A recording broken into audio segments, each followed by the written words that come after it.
দুষ্কৃতিকারীরা এই অস্ত্রটি ফেলে রেখে চলে যায় এবং আমরা সংবাদটি পরিত্যক্ত অবস্থায় একটি 12 ভোট সরকার সচল সরকার উদ্ধার করি। গত 5ই আগস্ট এই সদরপুর থানা দুষ্কৃতিকারীদের কর্তৃক হামলার শিকার হয় এবং অগ্নিসংযোগের শিকার হয় এবং দুষ্কৃতিকারীরা শুধু অগ্নিসংযোগই করেনি, আমাদের সরকারি কিছু অস্ত্রগুলো লুণ্ঠন করে নিয়ে যায়।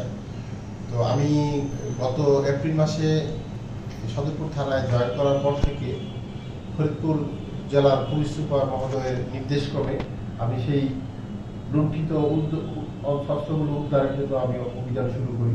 অস্ত্রের উদ্ধারের অভিযানের আমরা ধারাবাহিকতায় গত পরশুদিন আমরা রাতুল এবং আনিস নামক দুজন দুষ্কৃতিকারীকে গ্রেপ্তার করতে সক্ষম হয়, যারা থানা লুণ্ঠনের সাথে সরাসরি জড়িত ছিল। তাদের তথ্যের ভিত্তিতে বিভিন্ন জায়গায় আমরা অভিযান পরিচালনা করি এবং তারই প্রেক্ষাপটে গতকাল সন্ধ্যায় 7:30টার দিকে এখানে প্রশিকা মানব উন্নয়ন একটা এনজিও প্রতিষ্ঠান আছে, ওইটার গেটের পাশে দুষ্কৃতিকারীরা এই অস্ত্রটি ফেলে রেখে চলে যায় এবং আমরা সংবাদটি পরিত্যক্ত অবস্থায় একটি 12 ভোট সরকার সচল সরকার উদ্ধার করি।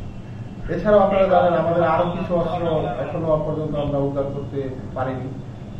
অস্ত্র উদ্ধার অভিযান অব্যাহত থাকবে এবং সবার জন্য মেসেজ, আমাদের এই লুণ্ঠিত অস্ত্র কোথাও যদি কেউ ফেলে বা ফেলে রেখেও যদি আমাদের ঠিকানার সংবাদ দেয়, তাদেরকেও আমরা